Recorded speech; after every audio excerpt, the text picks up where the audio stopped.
All right, Ethan. Training to failure is a big topic of conversation.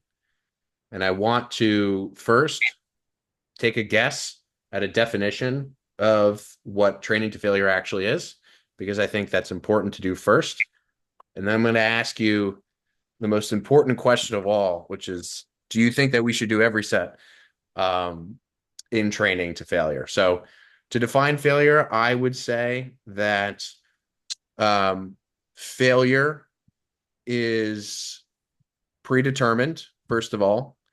So failure can be different across scenarios, but I would say that failure within any given context is defined by the inability to complete a specific task. Um, and in the context of, let's say like a biceps curl, I could define failure as not being able to get to the top. So the task being to go from the bottom of the curl to the top. But I could also define failure as not being able to move the dumbbell out of the bottom. So that's just one example, and I'm sure we'll go over many.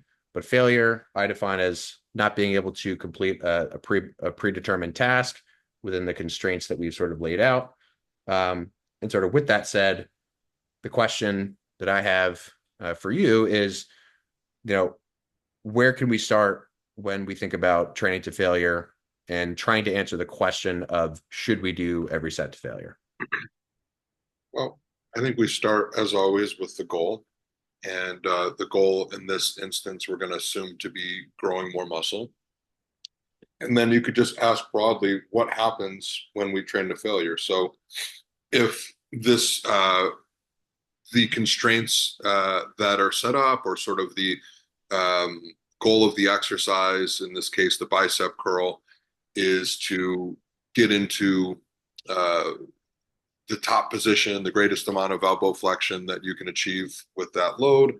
And failure is the point which you can no longer get to that top position. And we're going to call that 0 reps in reserve. What's the difference between that and 2 reps in reserve or 4 reps in reserve? And I would say the difference is 2 less reps or 4 less reps. I think that's probably a pretty important place to start. And we could ask the next question, what is the benefit of doing more reps when it comes to building muscle mass? Very similar to the question of what's the point of doing more sets? Is what are sets? Sets are composed of reps. So if we do more sets, therefore we get more reps. And we do lots of reps all day. They constitute things like steps, getting up from a chair, um, bending over to pick something up. These might all be considered reps for lower body musculature, for example, in these 3 examples. And then we might ask, well, why doesn't that provide us with a hypertrophic stimulus? And I would say it does, but it provides you with the stimulus to maintain, if you are a person that is all you do, and you maintain that level of stimulus, you'll maintain the amount of adaptation you have. But if you go on bed rest, or you say go into outer space and you're no longer faced with the same loads, you will adapt to that new environment and you will lose muscle because you no longer need that muscle in order to complete the given task. So this is the place we start. And that is called intensity. So basically the percentage of maximum. So when we talk about walking versus getting out of a chair versus picking something up from the ground, it's all done at a given intensity, which in this case is more or less proportional to your body weight. But for some people who've been on bed rest, getting out of that bed, getting out of that chair, so to speak, bending over and picking something up, walking to the bathroom, that might be a very high intensity task, and that might actually be a challenge and thus create an adaptation.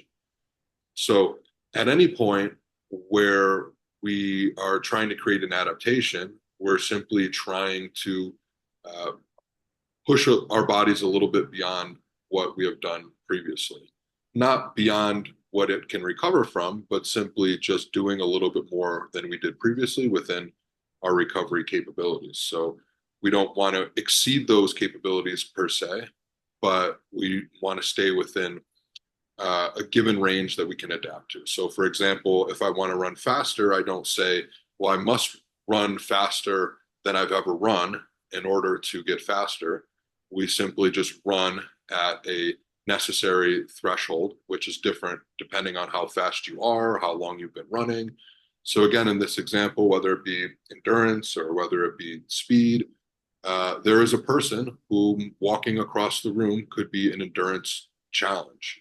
It could be a load challenge. But then there are also people who run, say, 50 miles a week, wherein walking across that room is a considerable deload. And in fact, maybe 20 miles a week is a deload. So you have to ask, where have you been? How much does it take you to stay there?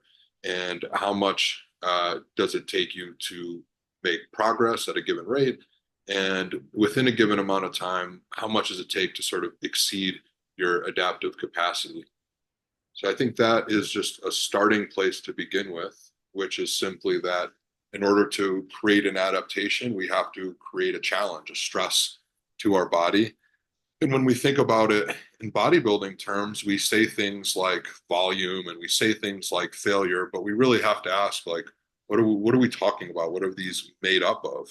And it's made up of a certain prescription of intensity or a percentage of the maximum that you can do, either in load or in effort.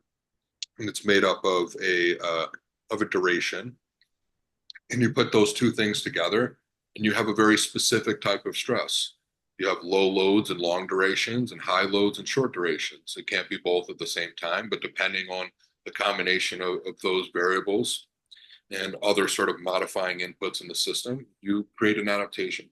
So a lot of times when I hear people that are maybe like just out of school for exercise science or kind of like self-educated on Instagram, they use the words like volume and intensity and failure as if they're these like unique concepts to training for hypertrophy. And I find often that they sort of lose the forest with the trees. So in recent years, when people say volume, even now, again, with the advent of social media, it's just sort of assumed that we're talking about how many sets you do. But if you go back even like 5, 10 years, no one ever spoke about volume that way. Usually, when people said volume in like a bodybuilding context, they were typically talking about doing high rep sets. For whatever reason, that was kind of the vernacular at the time. And then within powerlifting communities, a lot of times it was either that or maybe something more quantitative like tonnage, where it was the sets they're doing times the reps they're doing times the load they're doing. So people would often say like, "Oh, I'm a high volume trainer," and what they would mean is they train with higher reps. Even sometimes in the powerlifting community, it's like, "Oh, I train with high volumes. I do, you know, 5 sets, eight or something like that," versus doing lower reps. And that was the vernacular, 10 years or so. And then along came a Stronger by Science article. I don't remember exactly who the author was, and it just proposed this idea that maybe sets are a better way to quantify dosage.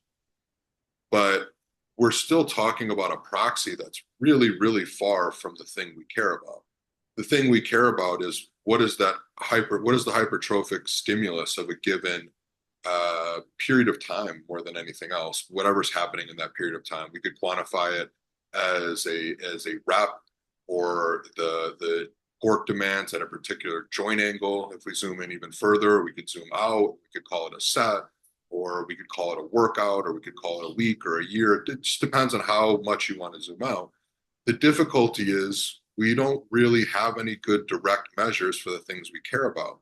So we have these super zoomed out proxies that we call volume. But volume is so zoomed out from the thing we care about, which is I just did this thing for a unit of time, call it a rep, a set, or a workout. What was the stimulus that I got? And we don't have a good way of measuring the stimulus acutely. And we also don't have a good way of measuring the adaptation on the timelines that we really care about, the adaptation being how much muscle did I grow. So we're really just in the dark here trying to use these really broad-based proxies, which are different rep to rep, different set to set, exercise to exercise, person to person, and within a person from day to day and environmental context to environmental context. So we're using these super zoomed out proxies. We're looking at them on a longitudinal basis, so averages over time for the mean individual. And we can get general trends, and those trends might be a useful starting place. And those trends could be things like if you do more sets on average as average person, do you grow more muscle? And it seems like that is the trend. And it probably, like most other concepts in biology, has a diminishing returns or a curved linear sort of asymptotic shape to the curve. So it becomes less and less as you do more and more. Um, but it's still giving you, more as you do more sets, you're still getting more hypertrophy, just less per unit set. And then if you just broke that down, you say, well, does failure do the same thing? I would just ask, like, well, does doing more reps give you the same thing? And yes, we see that. Like on average, training to failure probably also is going to have a curve with diminishing returns. And it seems in very similar with rest periods. What happens if you rest too little so that you're not recovered for the next set, and something else potentially becomes the limiter, um, not allowing you to achieve the same, muscular stimulus per unit of set. Well, it takes more sets to achieve that stimulus. So if you take less rest, what happens? You get less reps. It just seems like every scenario we study, on average, if you do less reps, if you do less stuff, if you do less, you get less. And that kind of seems like the general trend we're looking at. But when you're talking about an individual and making decisions for an n equals one situation, it becomes considerably more nuanced. But I think it's still a useful place to start, that pretty much every situation we've looked at under the context we've studied them, if you do more, you get more. And we haven't really observed a clear, like, U-shaped curve or a point where people are overtraining consistently. Now, in the real world, we do seem to observe that in a practical sense, and there's many reasons why we might seem to observe that. But I think as a starting place, just saying, like, if you can adapt to more, um, then you could get more results from doing more, and then breaking it down within that and saying, like, well, what are the caveats to that, and how do we answer the question, for Ben Giannis, should he do more today? Mm-hmm. Yeah, so really well covered and explained. And I think that um, I want to take things and sort of maybe zoom back out from the component parts because, and correct me if I'm wrong, but the reason that you went that direction is that oftentimes we try to address the original question of should you do all sets to failure on the level of thinking about sets very generally, thinking about effort very generally, and not really digging downward into what the component parts that actually create those things are. And so, if someone is listening to this podcast and we're sort of assuming that they are, interested enough in these topics to listen to this conversation, enjoy this conversation, and all the others we had, they're probably not someone, as you've pointed out previously, who is at the beginning stages of their training. They're not like just figuring out what a set is or how to do a dumbbell row. And they're also probably not on, pro stages like you are. So they're probably somewhere more in like the realm that I'm kind of in, like a sort of middle ground of like, yeah, somewhat muscular guy, like trains consistently, can train hard, and cares like a decent amount for that individual. And in that specific context of we define that muscle growth is the goal, and we're deciding like upon creating a program, which is ultimately like just our best guess of what we might sort of imagine, a best case scenario to be for us for whatever host of reasons. How can we kind of like go about making decisions then at that individual level, right? Because we have this bigger picture concept of what failure is and what composes it, but then how can we put that into action in an actual program when we're deciding, okay, let's like it's week one of this first, series of exercises that I'm doing. On the first week, should I just like, pick a rep range, pick a generalized set range? Let's just maybe skip the conversation about actually we can't really do that now, can we, actually, the whole volume thing. Um per the points you just made.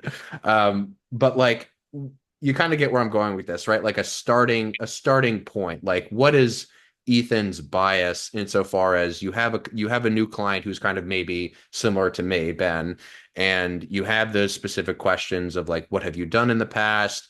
How much volume have you done previously? What is your experience like actually putting in effort? You know, maybe I'll take videos and I'll send them to you, and you'll take a guess as to maybe how good I am at estimating failure or not. Like, where do you begin with that person, and what might be like a helpful, I guess, framework to give someone who's listening to this? Because I think that all of these individual bits and components are obviously like they're the show, but then actually being able to conceptualize like how do I plug and play different things, that is like seems like a completely different skill set. It seems like there's a big leap from what you just talked about to someone feeling super comfortable actually navigating training with those concepts in mind. So I don't know if that makes sense, but I'm kind of just trying to find a way to funnel it into a concrete thing, just a roadmap for someone. Going back to that example of the person who's, maybe just a couple years into this and they've really been following along with like the social media debates intensely, and should I do more sets, should I do less sets, should I train to failure, should I not train to failure, and they're in this just like web of confusion around what's optimal and where do I start. Remembering back again, not that social media was really around, but where my head was at in those early years when I started having these thoughts, you imagine that you imagine that you are starting from zero and that there is a person who is a blank slate. And I think what you realize as you coach more and more, or you do it with yourself, is there's never any situation in which you have a blank slate. Like even if you have a child in front of you, Mhm. there's all these influences on that child, right? There's the parents, the genetics they were given, there's how they were raised, where they were raised, what access do they have, what are their time constraints, what are their financial constraints. So conceptually, a lot of times we start with like what's optimal for this imaginary person. But even when we're running a study, there's no such thing as an imaginary person. There's still the group that you're studying and the average that they make up. So maybe they're male college students between the ages of, 18 and 22 or whatever. And when you're examining a study, the subjects, the population that's being studied is really important. And when you're programming for an individual, that individual's history is really important. And it's so easy to lose that because a lot of people will come to you and just go, oh, well, tell me like which, all things being equal, which way is the better way to go. And the reality of decision making is it's kind of irrelevant because the way we've come to these conclusions, there were never all things being equal. There was always an environment in which we studied it under, and there's always an environment in which you're applying it under. So we don't have the data to say, well, what if none of this stuff existed? Every time we studied it, it existed. Mhm. And every person in front of you, constraints exist. So I think it's always useful to understand who's in front of you. So the place that you start with is what are you currently doing? Because if we come back to the example of, okay, the person in I'm using extreme examples to help people just understand the general points here. But even when you bring them closer together, when it's not just like the elite sprinter or marathon runner versus the person, in bed rest, as you bring it closer and closer together, you could say, was the person doing 120 sets to failure that really looks like what I define as momentary muscular failure or volitional failure? Or is this a person who's doing 40 sets a week who none of their sets look like they're high effort at all? And I think you always just start with where the person is at, and you always just scale up from there based on the constraints you're working with. So the very first thing I would do is just assess what the person is currently doing, what they're getting out of that, and where they want to go from there. And if we're specifically talking about, should you train to failure, you do first want to ask the question of, does this person, uh, based on their goals, demand more stimulus? Are they doing enough? Because you might have a person who's doing 200 sets a week and they're not getting the results they want. And maybe there's some problem with their current program. Maybe it's creating a limitation for some reason. You say, well, could we go from 200 sets a week at the effort you're currently doing to maybe less sets at a higher effort? So each unit of set is giving us a higher output, thus we need less sets. Maybe it's just taking a ton of time. Maybe each set is such low effort that they're essentially just walking. And now each set isn't predictably, isn't productive in a sense, or it's a very low productivity per set. So they're just doing an endless amount of sets and barely getting the threshold of stress that they need. So I would start with, does this person need more stress to create the adaptation? Is there some limitation where it might be more efficient to do less sets and higher efforts? And then you kind of go from there. So if you took an example of someone who's, let's say, early on in their training, and based on your assessment, you think they could still grow a considerable amount of muscle that might be noticeable within the time frame of, say, several months.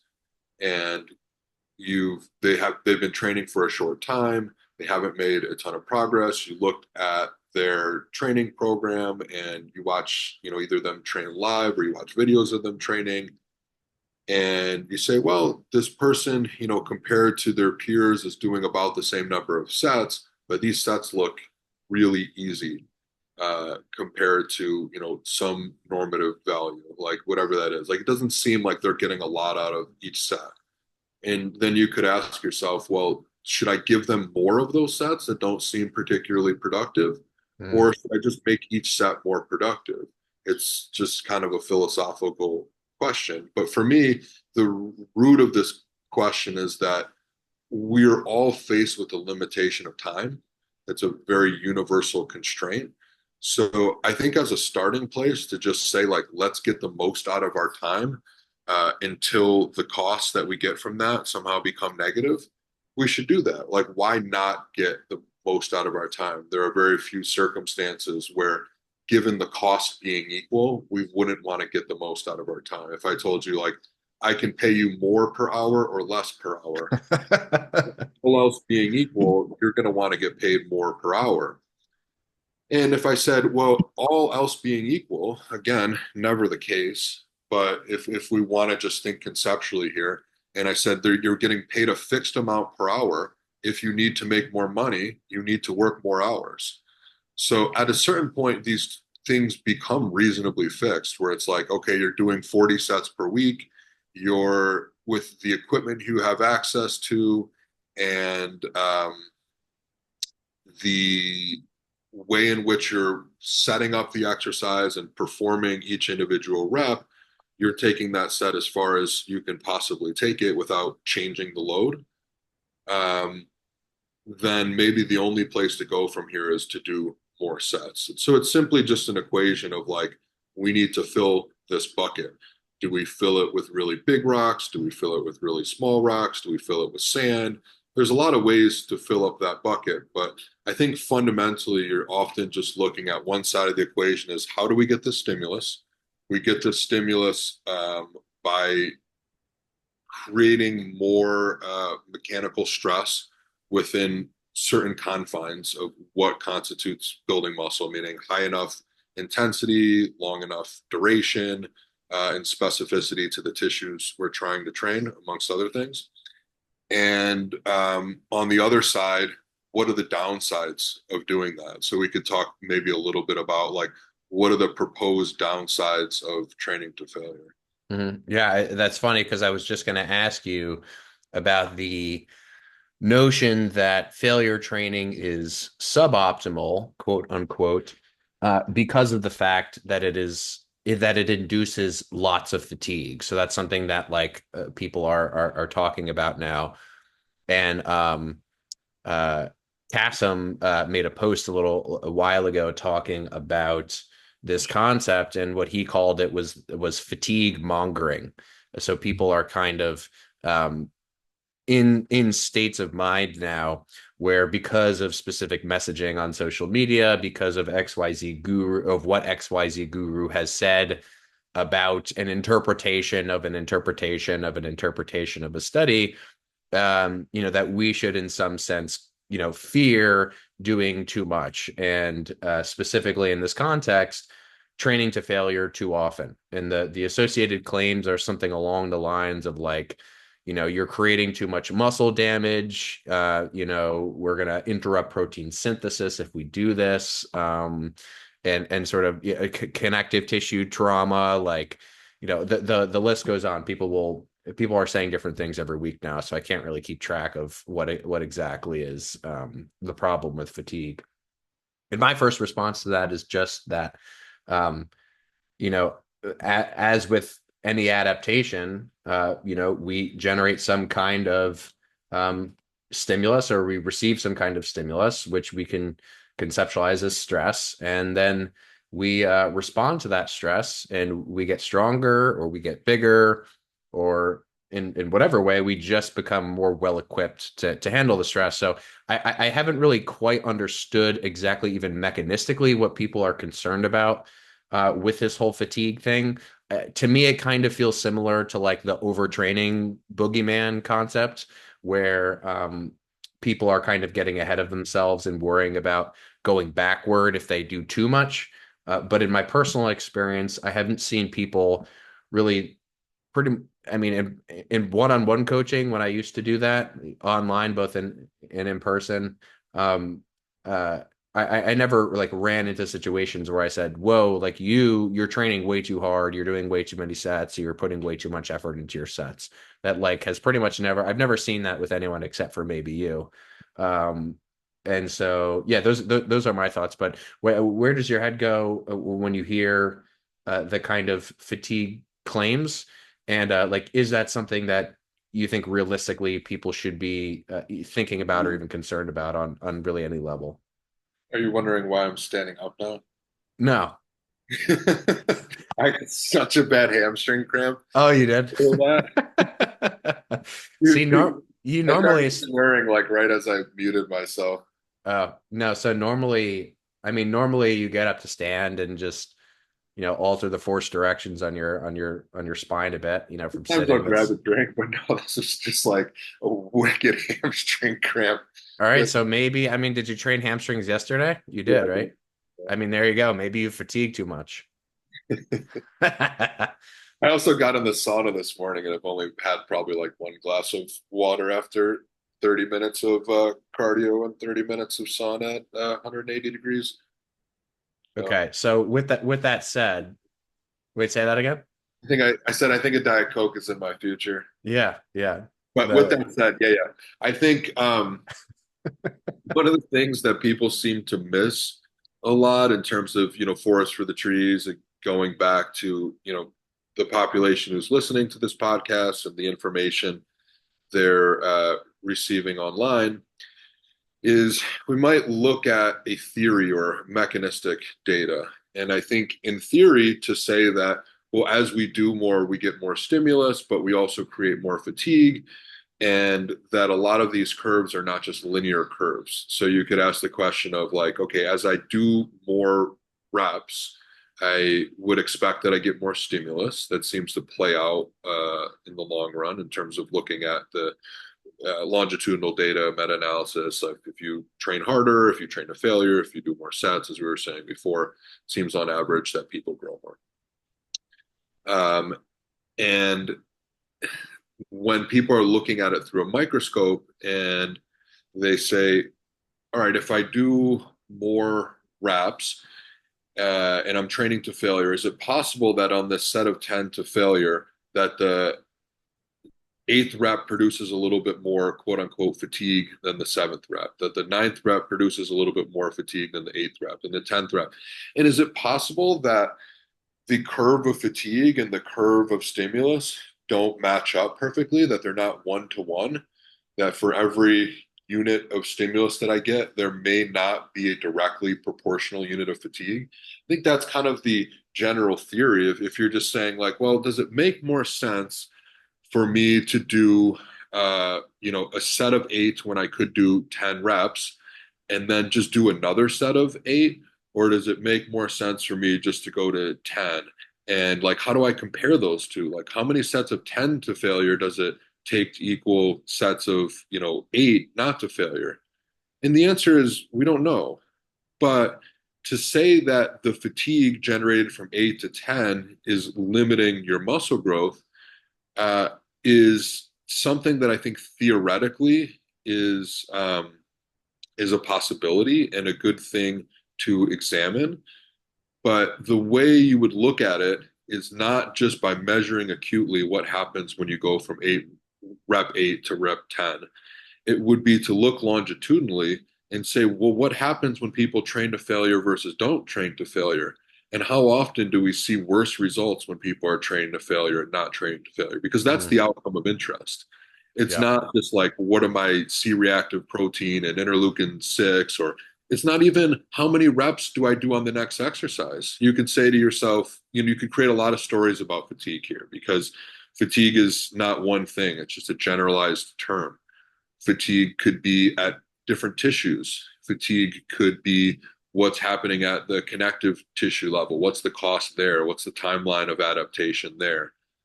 Fatigue could be emotional, mental, like how much do I have to get psyched up to do that set of 10 to failure versus 8 with 2 hour RIR? There's a lot of different ways you could look at fatigue, and they probably all have different curves. And they're probably all different between different people under different situations, with different music playing, with different motivations, with a coach there, without a coach there. The environment, when you look at the lens of like behavioral psychology, the environment you do these things in can greatly influence the actual fatigue and the perceived fatigue, your ability to train to what you perceive as failure, and what failure actually is in the first place, as you mentioned, based on the constraints of the task involved. What exercise are you doing? Is failure at the same joint position that you deemed a full rep to begin with, or is it a lengthened partial, as we talk about now? Um, so I think as a concept that comes back in a lot of situations, it's useful to look at the outcome of interest and just see what happens over a longer time period instead of just zooming in and saying, well, this could be the case, and there's rationale to believe that there could be more, quote unquote, fatigue in any one of these endless areas, be it psychological, be it injury related, be it performance related. When you're talking about practical application, I would just zoom out and say, well, what happens to the groups who do this? And we don't tend to see that groups not training to failure gain more muscle than groups training to failure. We have some examples where the difference is undetectable with the subjects that are being studied and the timeline that they're being studied under, but we don't see a clear trend that not training to failure is better.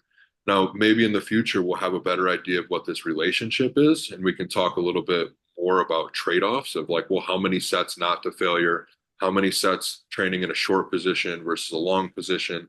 But right now, we don't really know for sure for a given person under a given context what those trade-offs are.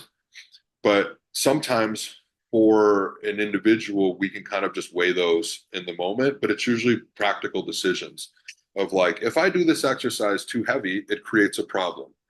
So maybe I'm not going to go to failure, or maybe I'll do another exercise before it, or maybe I'll rest less. And it's like, well, those are all things that are worse, you know? And it's like, sure, but how many more sets do I need to do under this quote unquote worse condition? It's a little bit less on a per unit basis stimulus, but you're always coming back to this concept of weigh the stimulus against the fatigue, or weigh the cost versus the benefit, weigh the pros versus the cons. So you got to have those two categories, and you have to understand, at least like in a broad sense, what the trade-off is. So we don't think, for example, that like in that example before of doing 10 reps to failure versus 8 reps not to failure, I don't think it would take 5 sets of 8 to equal 1 set of 10 to failure. Like we have a good sense that that's probably not the relationship. But I also don't think that 1 set of 10 and 1 set of 8, repeated enough times for a long enough period would produce the same result. I think that on average, if you do 2 more reps on every set and you repeat that for long enough, I think you'll see a difference. And like Mhm. everything else, you'll get to a certain point where it might not be detectable, either because you did too few sets and you didn't do them for enough weeks to detect a difference, or maybe you did so many sets that both of these things are kind of as good as they're going to get. They both reach an asymptote. You're doing 20 sets a week at 2 RIR versus 25 sets a week to failure. And maybe both of those are about as much muscle growth as you're going to get, just making numbers up. And then you can't detect a difference. But Mhm. we're always asking, like, what's a detectable difference? But we're also always just weighing it against the cost that we know. So usually it's about the thing that you can detect and then just weighing everything else against that. So oftentimes we can detect what's negative. We can sense that very acutely. And I think a lot of times we just plan around that. So we go, if I have to go this heavy on this exercise, it's a problem. Therefore, I'll use these other solutions, which clearly work. Maybe they work a little bit less, but probably not that much less. Mhm.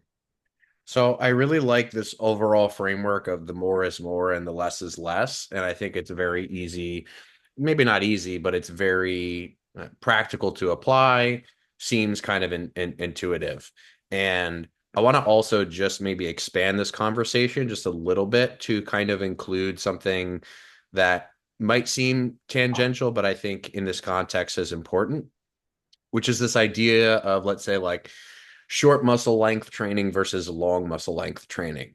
In one sense, you could study the mechanisms, you could study what we currently understand from a results perspective, within the different individual studies that we have on muscle length training. But practically speaking, aside from, the biomechanic side of it, and aside from the, specific muscles, like, am I targeting this division of this muscle more? Or am I targeting more of the active component and the passive component? I think looking at the muscle length conversation through the lens of the more and the less is incredibly helpful as like an actual practical framework, and like how to actually practically apply these things, because people are just getting thrown so much information. They're just getting bombarded with all of these different mechanisms or proposed mechanisms. And then no one knows like what any of it actually means or how they should apply it. So then they'll ask questions like, well, should I do all my sets with the lengthen bias, or should I do some with the short? Like, what percentage of my sets should be with the short versus the long? And perhaps, there are some mechanisms that we would need to talk about to be more specific about that. But I think for the most part, like, it's fine to just conceptualize longer muscle length training with long biased resistance profiles as something that is more, and anything that moves in the direction of being more short biased, whether it's muscle length, but more importantly, probably resistance profile, moves in the direction of maybe being a little bit less.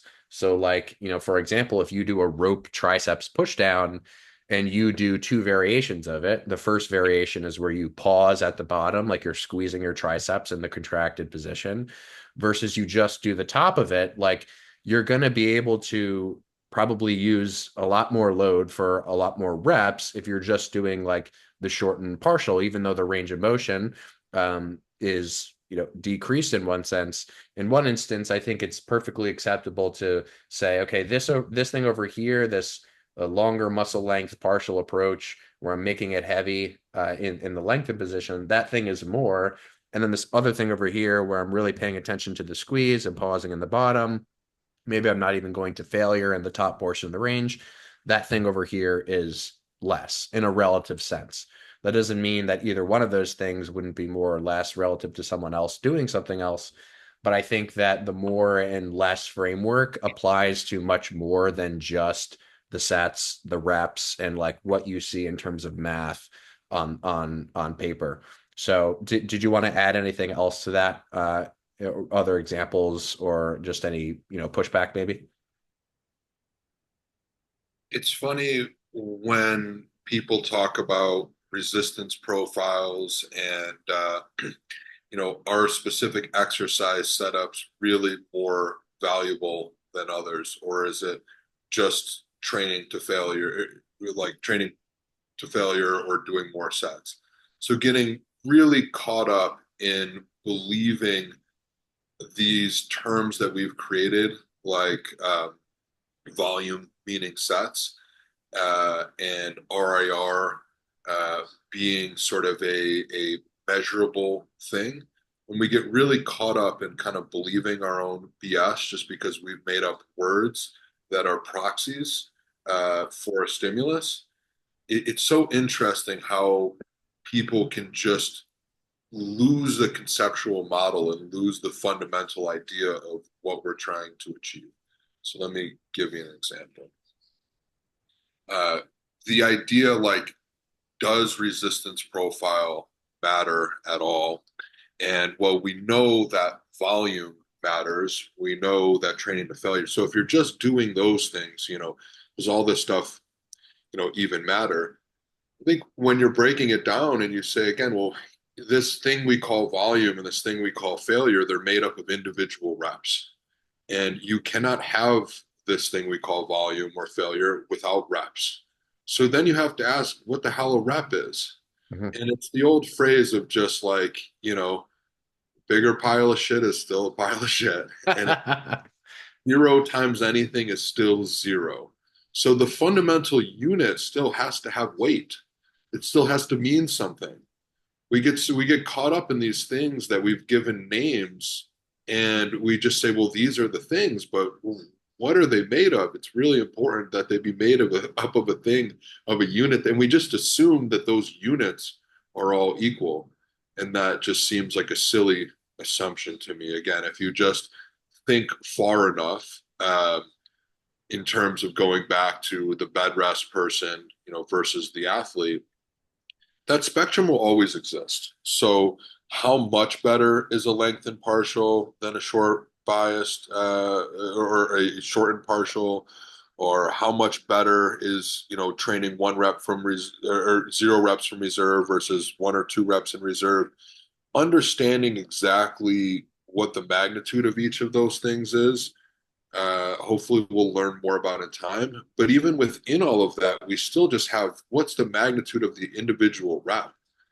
Who's the person performing the rep? What context is that rep done under? And that unit of the rep makes up all of those other things. So I do think we should really think more about that as an individual unit, and we should use those units to build into the larger thing. So if we want to even break the rep down even further, when we're looking at a dynamic repetition where there's an eccentric component, a potentially like isometric phase, and a concentric phase, um, it becomes difficult to sort of discern what the stimulus is at any point based on the resistance that's acting against you and essentially the output that you're putting into that resistance.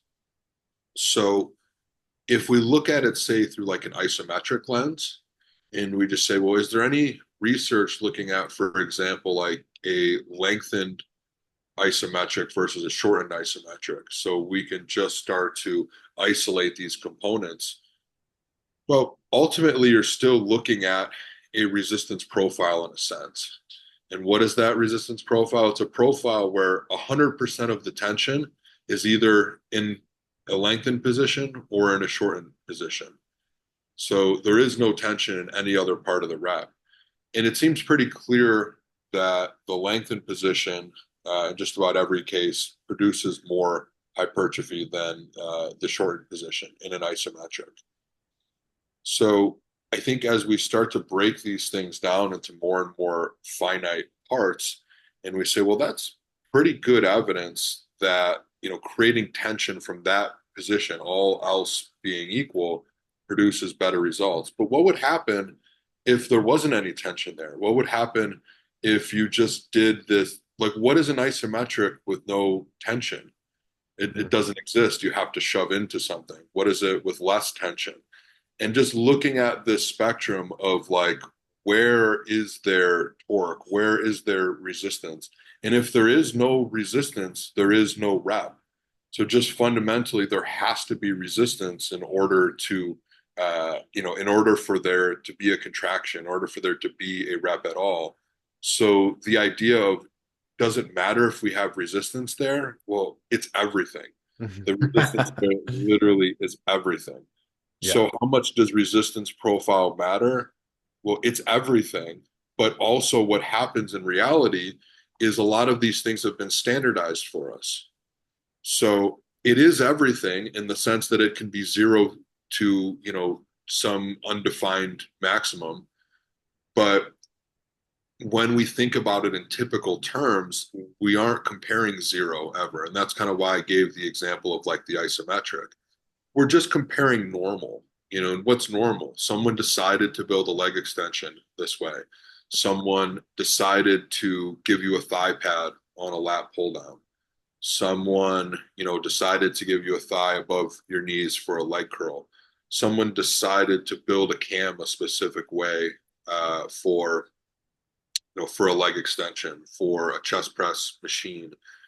Someone decided at one point to manufacture dumbbells, and dumbbells became popular, and they became the standard, and cables became something that nerds do. And it's who decided that? These things were all decided not, by some grander force, like they weren't scientific decisions, they were market decisions. Mhm. And what we end up with is we just kind of end up with what's the norm, what's quote unquote normal. It's like, on average, do most people have access to dumbbells? And what's the resistance profile there? What does the average leg extension look like? So we're not comparing the zero to the maximum. We're not always comparing the far ends of the extreme. But again, going back to what I was saying before, is based on the subject, based on the time length that we're looking at it over, based on the amount of stress or volume or whatever you want to call it over that time length, can we measure a difference? And my point is, if there is zero resistance anywhere from there to whatever this maximum is, the difference will exist. It will just get smaller and smaller as the total amount of resistance under the curve becomes closer and closer. So, can I tell you that doing like a lengthened bias curl or a resistance profile that is biased in the lengthened position for a curl versus biased, in the short position for a curl over X amount of weeks for a specific person is going to produce more hypertrophy? We can't know for sure, but it seems like we have enough data at this point to support the further you move towards uh, doing more, which in this case is just simply matching a resistance with where you're strongest and where you're weakest, which will allow you to do more because it matches your output. The more you're going to get, and much like training to failure, much like doing more reps, sets, load, they all get you to this ultimate place of more stimulus. And if you can recover from it, you'll get greater adaptation. Yeah, I often think about the concept that you were just describing about how things are just at this point kind of are the way they are, and specifically how many people take what we have access to and what we figured out just completely for granted. So it's like just the fact that you can walk into any gym and lie down on a bench and start pressing a metal bar. Like someone had to figure out that like the bench was important. You know what I mean? Like and yet in so many other instances we forget to apply that principle just because we never had to think about it, to begin with. So you're doing a dumbbell curl and you feel sort of what you're feeling at the bottom of the curl versus the top, um, a lot of people won't, I think, recognize that just because of the fact that they didn't have to problem solve for something else in something like a bench press, or just recognizing that a bench is this thing that we actually need to be able to actually train, our chest in that context. Not that that's good or bad. Like I think it's a net positive that we're at a point where people don't have to think about these kinds of things. But also, if you have these kinds of questions, these are things that I think become more and more important the more in depth you go, the more that you dive into these kinds of topics. And, I think that the concept for me in practice of more is more, less is less is really helpful. But when I look at it through like my Ben's like biomechanics lens, I actually now have over time thought about resistance profile and sort of matching resistance to matching strength, almost even more helpful just from the perspective of like coaching people to do something successfully. And when you have a resistance that is appropriate to the strength of a muscle, in my experience, it tends to be a little bit easier to get people to do the things you want them to do. Good examples might be just I've generally found it easier to um, coach people to do like presses than it is to coach people to do, let's say, something like pull downs. I've generally found it easier to coach people to do um, triceps extensions with cables compared to biceps curls with cables or with dumbbells. And so that more is more and less is less concept, I think, also has a lot of overlap when you dig into it with a lot of the principles that we talk about around biomechanics and just exercise setup and execution. Like they're all kind of one thing. And I think that when we talk about them, we have to talk about them as if they're separate to just hone in on any individual thing.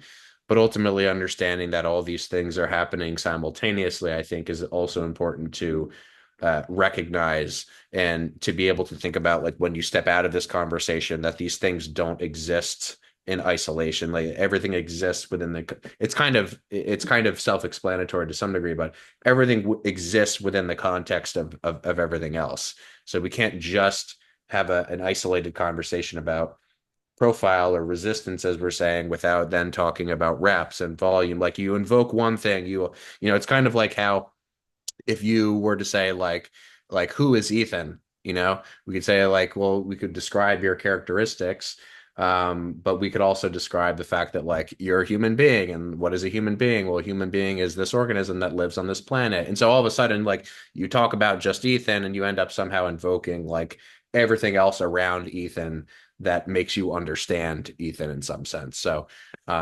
somewhat of a sidebar there, but I think just through my lens, um, to double down on your point of the practical, so many things for me just come down to what ends up being practical for people, even from like a resistance standpoint. Like, hey, does this person feel pain with this resistance direction and not with this other resistance direction? Or hey, does this person more skillfully execute this thing with this cable height or this cable height over here? Just changing their grip in this way feel better or worse? Like just those kinds of things to me have been um, really helpful to think about in tandem with all the volume and the rep and the effort conversations. So if we had to kind of give a straight answer, Ethan, should I do all my sets to failure now after we've had this conversation? Yeah, probably. And I think that to end it on a more serious concluding note, I do have um, I do have another thought though that I think is useful before we conclude. okay, I'll give my concluding note and then you give your concluding note and let's see how they overlap. Okay. Um, I think that if by the end of this conversation, like if you, the listener, are still listening, and which obviously, if you weren't listening, you weren't, that kind of makes no sense. But if you, the listener, are still interested at this point, and you still have the question of should I do every set to failure, um, just in its true original form, I think that I almost think that it's the wrong question in a sense. Uh, and when I say wrong question, I just mean that it's not it's not that helpful. It's almost like it's too big of a piece to the pie to be able to like to eat in one go. And I think that other conversations are to the way that you kind of went about answering this question are more helpful in being able to make decisions because ultimately I think the point of asking these kinds of questions is like to influence behavior. So if you ask a question and you end up just like totally confused and unable to decide something, well, maybe you're just asking the wrong question for you right now. Maybe the question needs to be something else. Um, like, hey, how many sets should I start with? And then going from there. But that's just maybe one example that you might not agree with. So I'll hand it over to you now.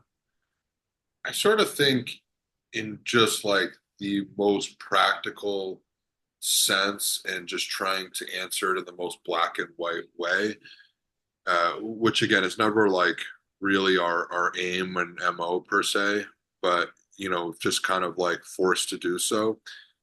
I think people should strive to be able to train to failure because the reasons you might not train to failure are often just like risk associated. And I think when it comes to hypertrophy, I would have to ask, like, why are you creating scenarios where the risk is so high? Hmm. Do we, you might say, well, I just like it, and that's fine. I can handle that. But if the goal is just strictly, I want to get more jacked, do we really need to create scenarios where the risk of doing one more rep could put you over the tipping point? It's Yeah, great probably point. just not the best exercise to go with. So, if you're constantly trying to improve the quality of your exercise selection, the quality of your setup, the quality of your execution, then you should be able to train to failure under most circumstances. And it shouldn't be so taxing that it puts you over the tipping point. So I think theoretically, as a place that I'm trying to move people towards, because there are a lot of other factors that influence this decision, as we say, I would like people in general to move towards the ability to be able to do all sets to failure because it will be the most time efficient, but also you have to have a lot of other things in place to be able to do that. You have to have, like I said, the right exercise, the right setup, the right execution, the right ability to manage that emotional arousal, as we've talked about before. When those things are not in place, those are usually the situations where I won't have people trained to failure. But the people who are training to failure usually have those things in place. So I think as a general direction, I strive to get people more or less to that point. And then there are certain circumstances just based on the environmental constraints where I might not have them do that. Maybe this person, maybe we have a squat exercise. It's the only thing that's available. And there's a ton of load on there. And for whatever reason, we don't feel safe having this person go to the point where they literally can't, um, can't bring the weight up under their own volition and maybe just like come down into the pins or come down into the support of the machine.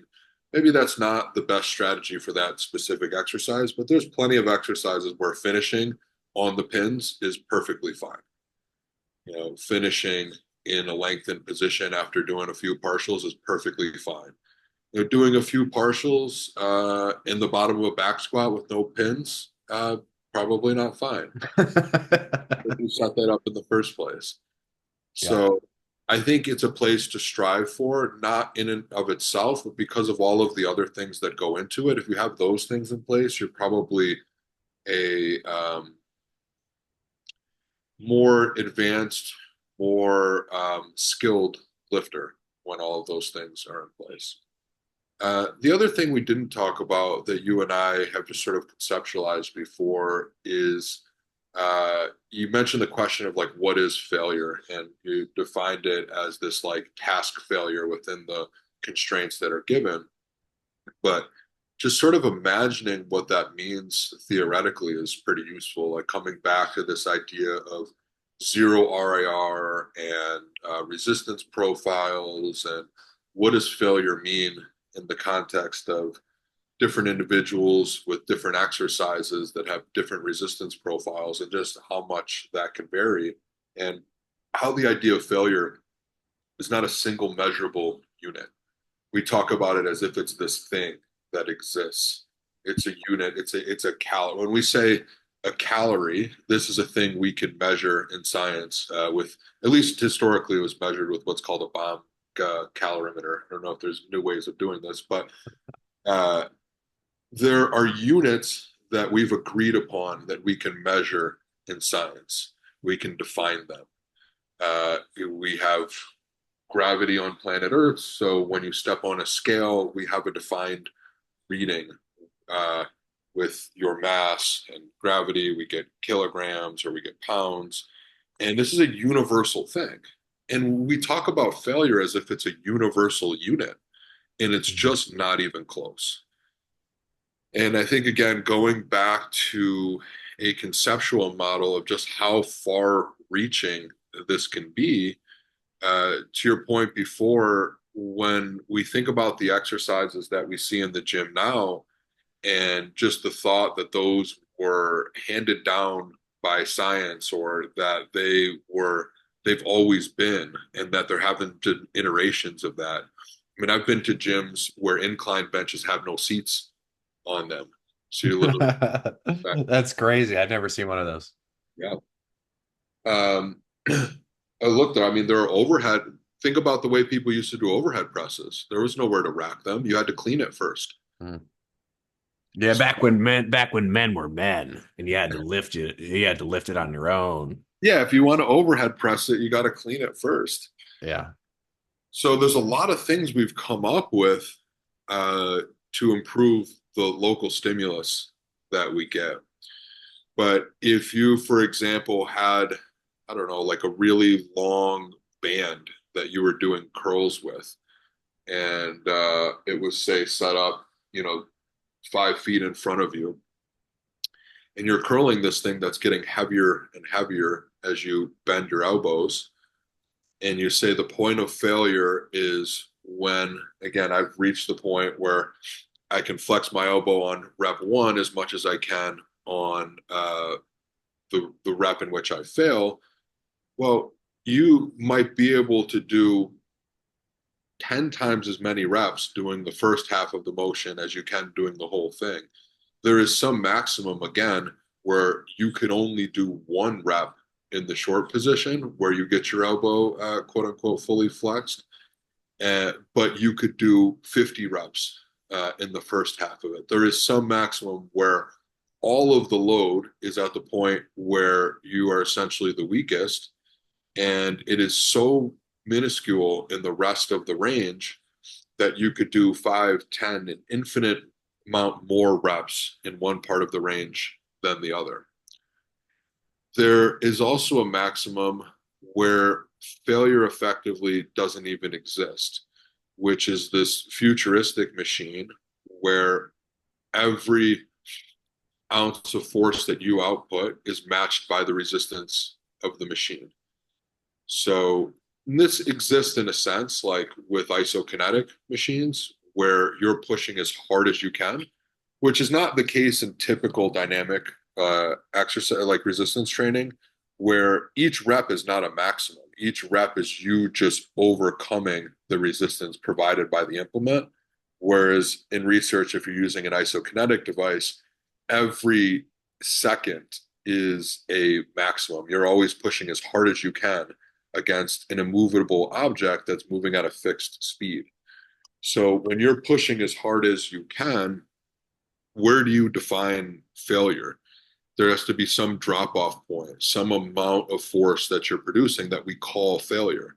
Hmm. But when we do it with a dynamic resistance training, failure is just simply the point where you can't overcome the resistance to whatever the pre-prescribed joint range is. But what we don't realize in the dynamic resistance training scenario is that that requirement, that resistance, that torque that's being placed on you at any given point in the range is also changing. So we think of it just as a static load, but we're not thinking about things like moment arms. We're not thinking about the cam that's on the machine. We're not thinking about what our strength is at any given point in the range relative to what the implement is imposing on us. So we observe failure at a given point simply when we can't meet the resistance demands, and we call that failure. And sometimes we call it failure when we can't reach the resistance demand at a given point in the range. So it's even further defined. We say, well, failure is when I can't get to, 100 and something degrees of elbow flexion. And, or maybe for the next person, failure is when they can't get to 90 degrees of elbow flexion. And then the next person, it's when they can't get to 30 degrees of elbow flexion. It's just so it's always some like predetermined point that we're trying to get to. And at that point, it's whether or not we're meeting the resistance demands. But I think we will see more and more things in the future where we're dealing with a resistance that is not simply just being influenced by gravity or by pulleys, but maybe we're dealing with a machine that is matching the output we're putting out. So it's a changing resistance. It's changing as we move through different joint angles. It's changing as we fatigue, and then failure becomes a much more arbitrary point.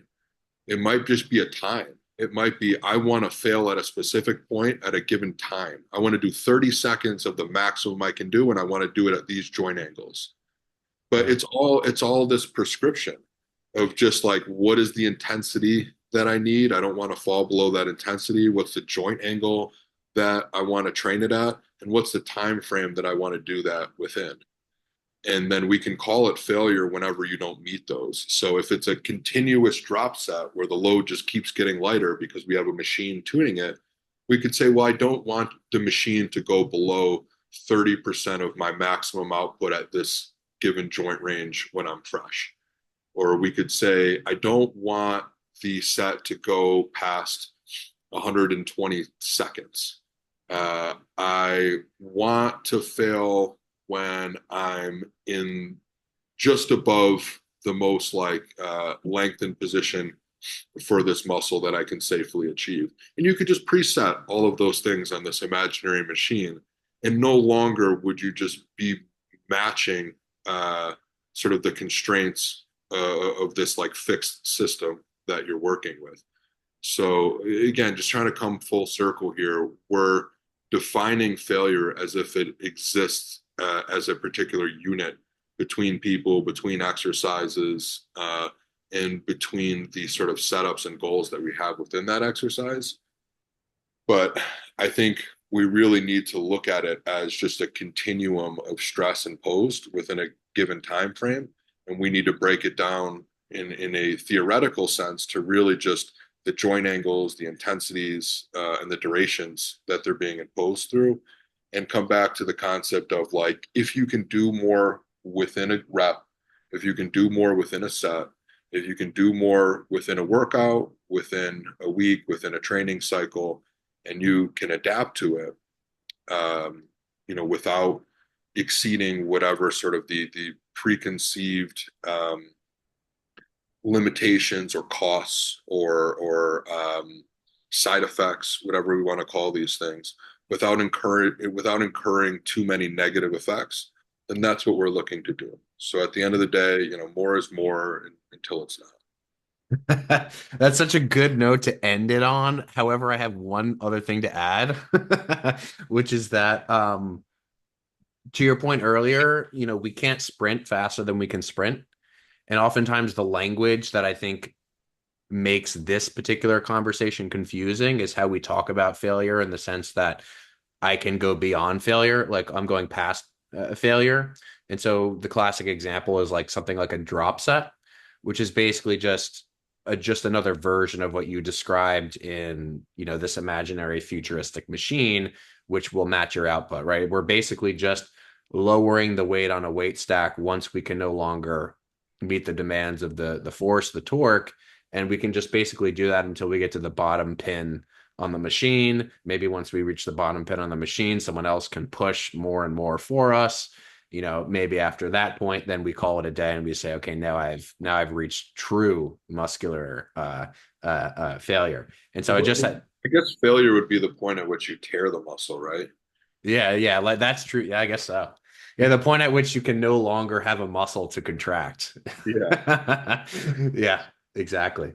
So I think even just that visualization of you moving the pin down in load on the weight stack and how that parallels with this idea that failure can be a moving Mhm. target, I think is helpful. And I also think that the listener, should be perfectly comfortable defining failure as whatever you want to define failure as in a particular context. And I don't think there's necessarily a right or wrong.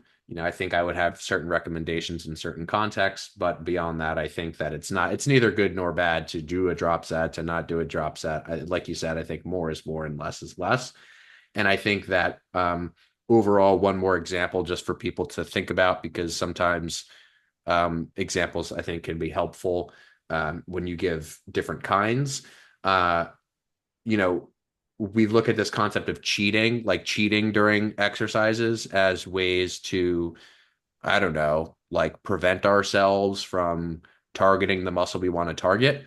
And I think there are certainly instances where that can occur. But the kind of cheating that I'm describing in this example might be like you're doing a biceps curl with the barbell in front of you. And the more that you do the curl, the weight starts to slow.